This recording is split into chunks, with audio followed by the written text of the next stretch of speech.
What is up, my beautiful buttercups? Welcome to Pluto's Garden, where we co-create twin flame collective messages and grow together. So today I am going to use the tarot cards again to just guide us into whatever message we need to hear for the twin flame collective today. I'm not sure where this is going. I am keeping this totally open and we will see what we get.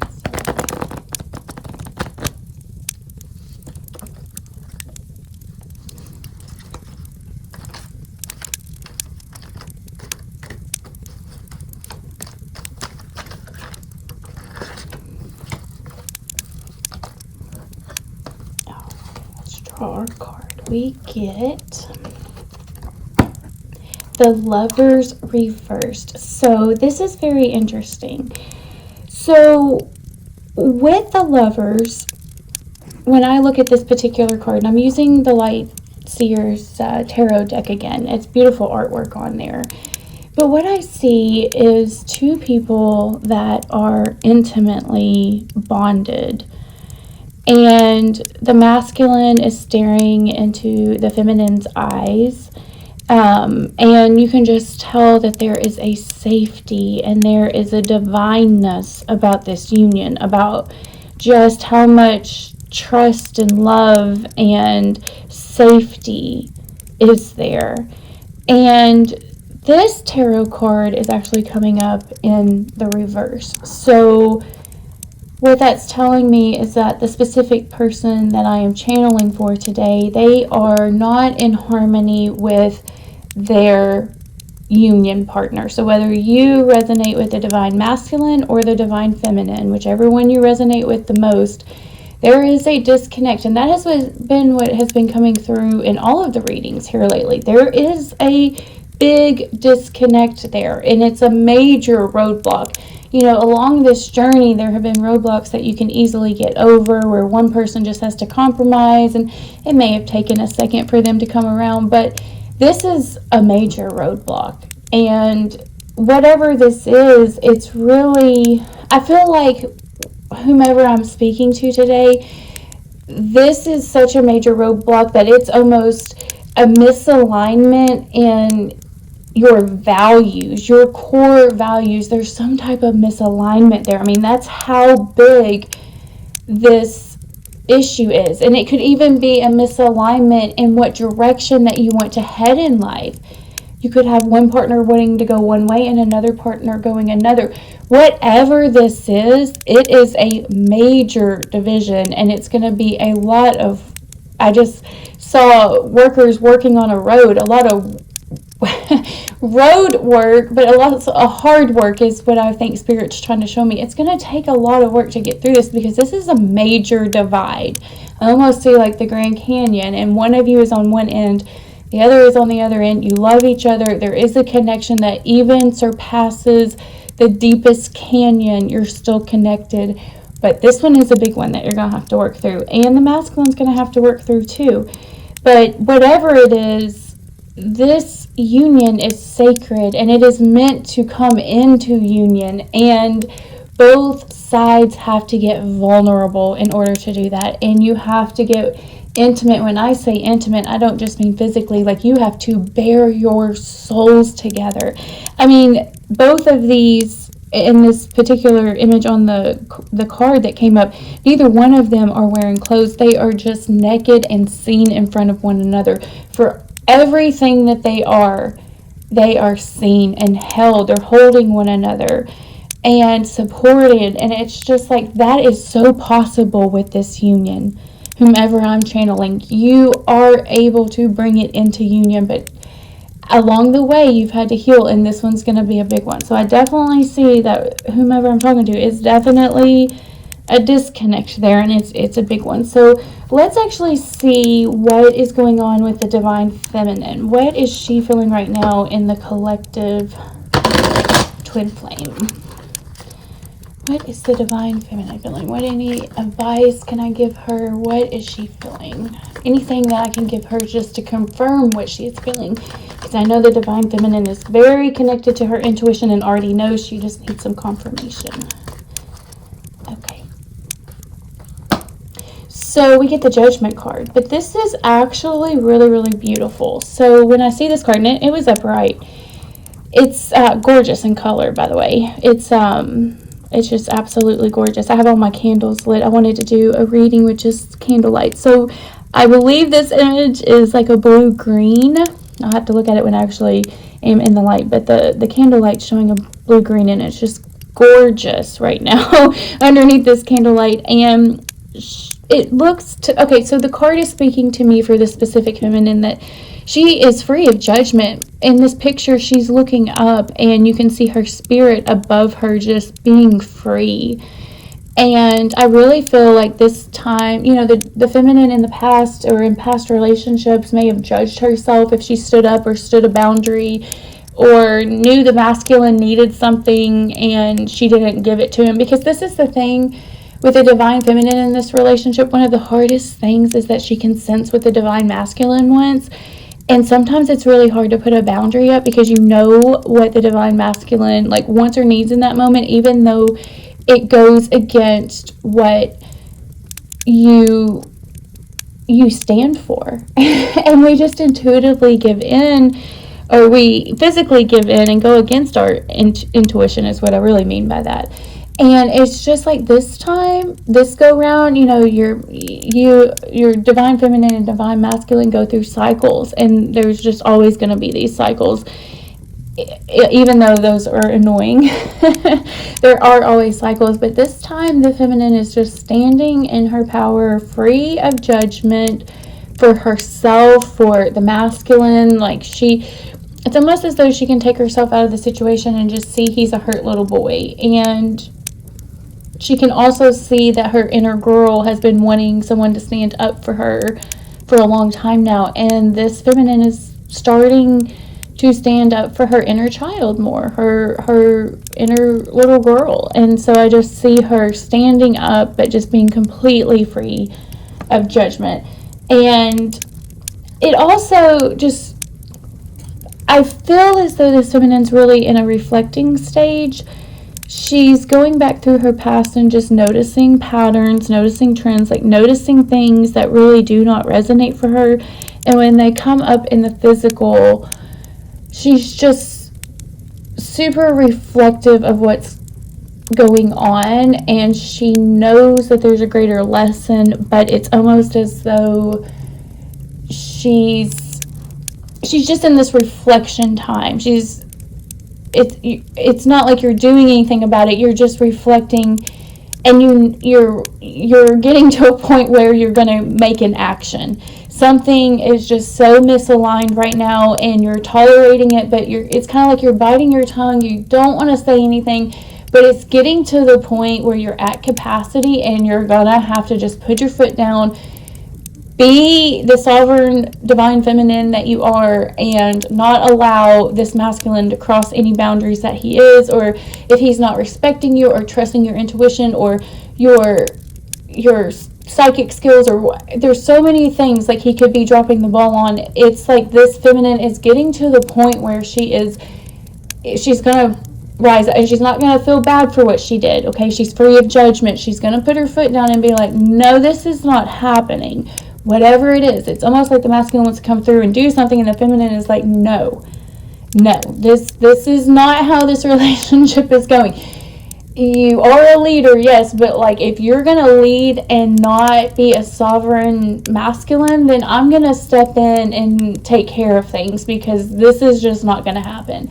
And I see her just being totally in the past she may have felt guilt or shame about standing up for herself or having a voice and standing up, because I almost feel like as a child this feminine really didn't have much of a voice, and she's over that, like she's over it, and she's going to get stronger and stronger and able to take the action that she needs to take in order to be her sovereign feminine.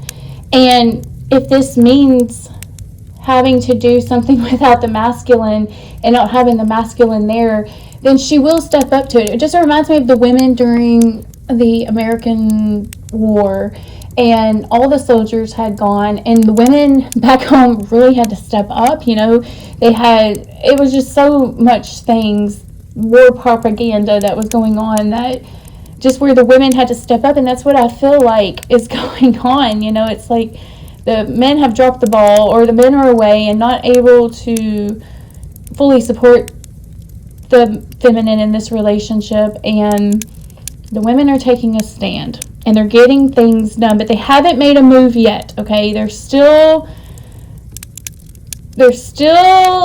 there. You can't quite let go, but you're about to make a move, is what I feel.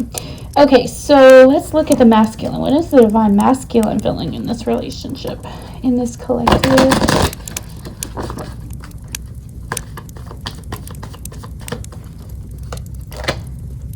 Okay, the King of Wands. That has come up so much every time I ask about the collective. So this is a really brave, strong, masculine man, okay?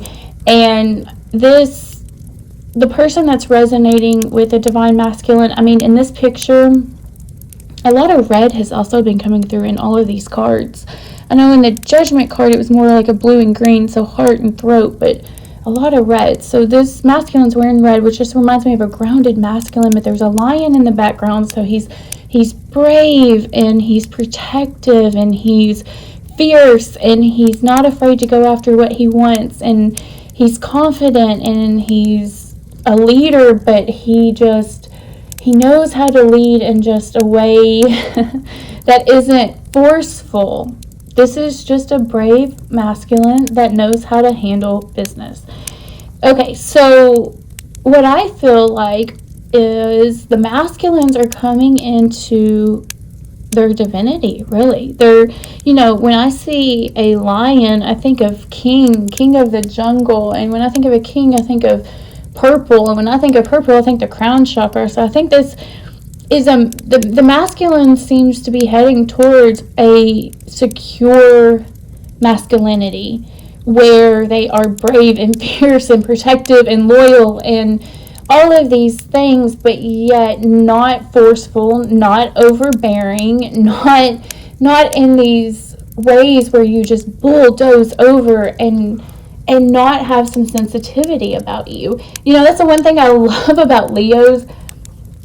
And I don't know if they'd ever let you know this in real life, but Leos, and this guy is holding some fire, so it could be a Leo, Sagittarius, Aries in your life, but Leos are your biggest teddy bears, okay? They may not really let you know that. They're tough on the exterior, but believe you me, actually all fire signs are big teddy bears. They don't act it, but they can be little softies inside when they want to be. So this masculine, I just see secure masculine, and he knows what he wants.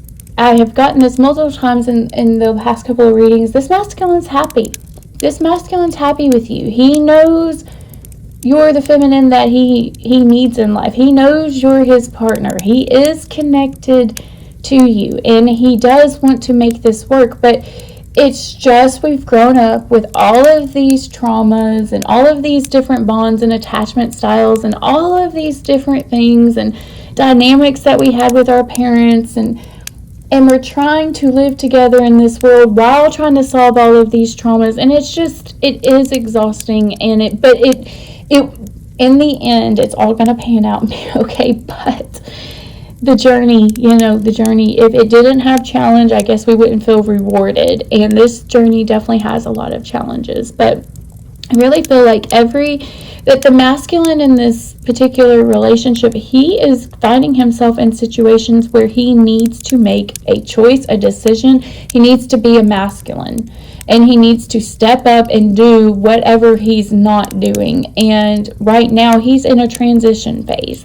It looks like he's in a he's lacking something and he's transforming. He's really seeing that it affects him in the long run. that by not supporting the feminine in his life, that it actually affects him energetically as well, and really it doesn't benefit him if he's not helping his other half.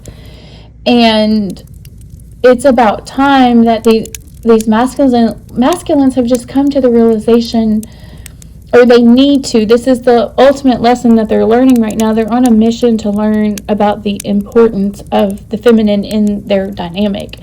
They're seeing it one way. It could, they could even be seeing where they're the king, but really it's not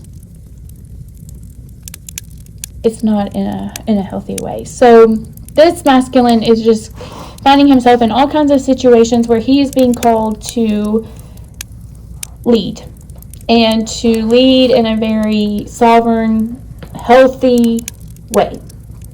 So, which is good. That's what we need. That's what we need in the collective, because that spreads. And then when those masculines have children, then they see the example of a healthy masculine, and it just trickles and trickles and trickles. So it's all good things that the masculines are heading that way.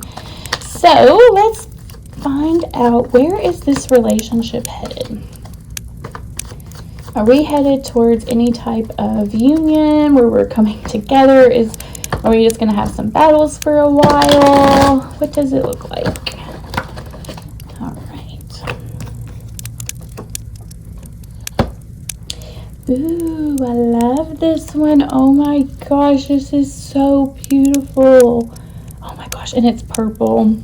It's still more crown chakra. Okay, so I drew, this relationship is headed towards the Three of Cups, and this is just absolute, so many things are coming to my mind. So I see so much unity with this card, especially with it being purple, just so much unity and harmony. There's three women on this card. They're wearing different hues of purple, and they're embracing one another. I mean, it's just a really, really good feeling in this card. And it looks like the Big Dipper, the Small Dipper is above them, which just to me represents a cup that's just overflowing and overfloweth. And it is the Three of Cups. So I think of divine unity when I think of this card, because of the Father, the Son, and the Holy Spirit. And I think of 3 is just so uniting in so many ways.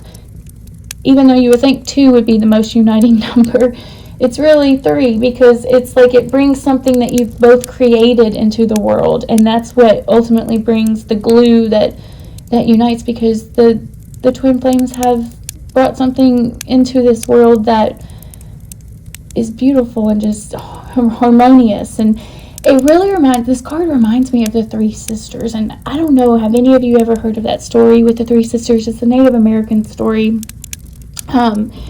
This card reminds me of it, because it's like 3 women supporting each other and loving each other and just being there for one another. And, also, well, let me tell you about the 3 sisters in the Native American story, because they work in harmony. So, basically, a long, long, long time ago, there were these 3 sisters, and they all lived together in this field. Now, these 3 sisters were really different. So even down to how they dressed. So, one sister was tall, one sister was short. They were just totally different. But the one thing that they absolutely had in common is that they loved each other deeply, and they did not like to be separated. So even though they were so totally different. Now, the first sister, she was really, really small when this story begins, and she was just crawling. She wasn't even walking yet, and she wore an outfit that was the color green. And the second sister, she wore a outfit that was bright yellow, and she was the wild and free one. Okay, she would just find these ways to go run off and be with herself, and she liked being in the sun, and she liked when the wind would blow on her face, and she just loved being in the elements, and she just really thrived, and she liked being wild and free and being able to spread her wings and go wherever she wanted. Now, the third sister was the oldest sister, and she was always standing very, very straight and tall. And she was taller than most other people, and she was definitely the tallest sister out of all three of them.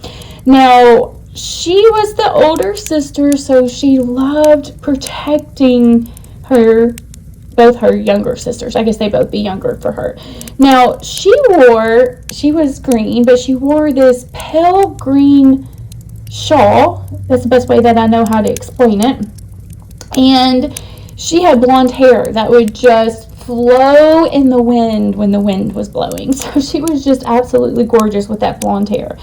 Now, there was only one way that the sisters could stay together. Okay, so they were all in this field together, and all of a sudden a boy showed up, this native boy, and he was fun and exciting, and she was just on a roll. He was having the adventure of his lifetime, and he was outside playing in nature and listening to the birds and finding rocks and seeing little animals scurry about. And all of a sudden, while he was playing, something caught his eye.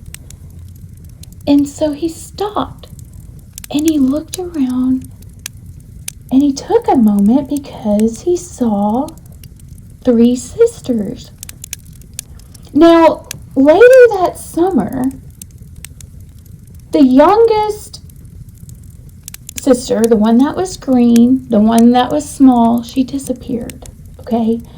And her sisters were so sad. She did not know what happened.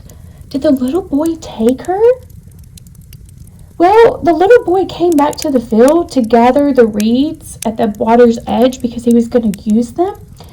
And the two sisters closely watched the little boy, right? Because they wanted to know what happened to their sister. So the little native boy, he had some moccasins on, and he walked the trail. So they looked at his little feet print in the trail. And later that night, the second sister that had the yellow dress on, you remember her? Well, she disappeared as well. Okay, so now you just have the oldest sister there with the pale green shawl. She's the only one left, and she's all alone. Now, she continued to stand tall in her field. She did not let it waver. And she continued to allow her blonde hair to blow in that breeze. But it never felt the same without her sisters there. It was lonely. Well, the little boy, even though he knew she was there alone, he came and visited her one day. And he saw how sad she was and how much she missed her sisters. So he brought her back. And he brought them all back together again. And they became stronger together because what they found out was that they were weak when they were separated. So that's just a rundown of the story. But the three sisters in that story represent corn, beans, and squash. So if you grow those three things together, and it's very interesting, you almost grow them in like a circle. They provide for one another exactly what each other needs for optimal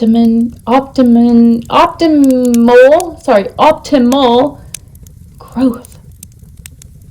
So what they do is the native people first put corn in the ground, and then they plant the squash. Remember the sister that liked to be wild and free, and she did not want to be in restraints? Well, that is the squash, okay? Because anybody that grows squash knows it can take over. And so you have the squash, you have the corn, right? And then the squash can grow underneath the corn, and you have the bean vine, and the bean vine crawls up the corn. The corn gives the bean vine something to grow on. If it couldn't go up in height, it would shrink itself.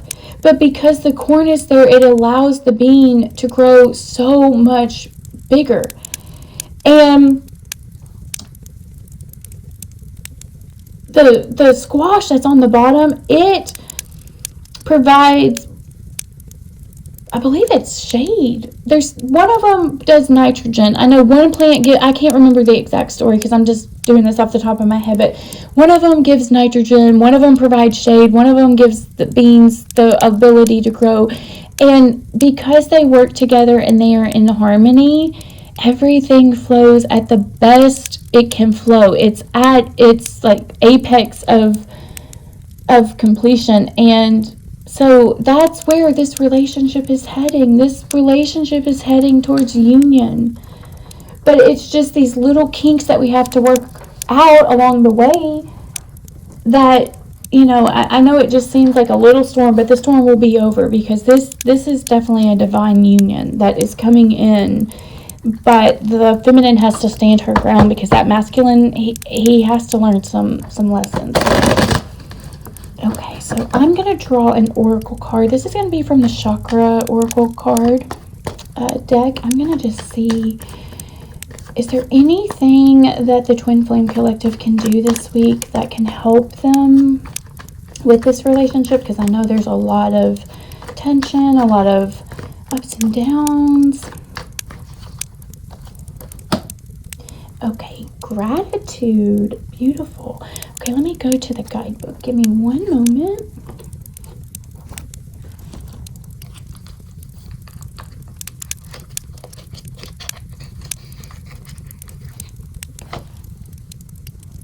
Gratitude. Lucy from Indigo. So there's that purple again. So some of you may be resonating with the color purple here lately, or feeling movement or tension in your crown chakra, or something with your crown chakra. A lot of purples coming through. And I feel like somebody's even divine royalty. I don't even know what that means, but it's just how important they are. So it says, I am so glad you are in my life. So the legend goes that Lucy's best friend writes a letter to Lucy's unborn child. She does this so that one day the child will understand how extraordinary her mother is. Lucy is a friend from Indigo, someone who always supports, never judges, always sees the good side of whatever the circumstances are, and who always uplifts all of those around her. In the letter, her gratitude for Lucy shines through. Inspiration. Gratitude raises our vibration to a higher level. If you are unhappy in any relationship that you're in right now, Lucy reminds you that it is always in your power to change it. There is no mystery to being a good person. Good people just do good things. So that is something that's beautiful to close this reading with. Even though our life may be chaotic and seem like things are out of control, there's always something that we can do to be grateful for.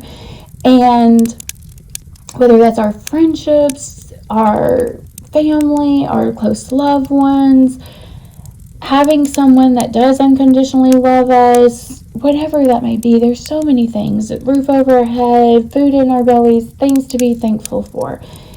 And it really feels like your guides are wanting... Okay, yes. I was just making sure that was the message. Show gratitude for what you have now, and you'll be greatly, abundantly blessed. What you have is divine, and not a lot of people get that. And you had to work for it. It wasn't easy, but what this is divine. And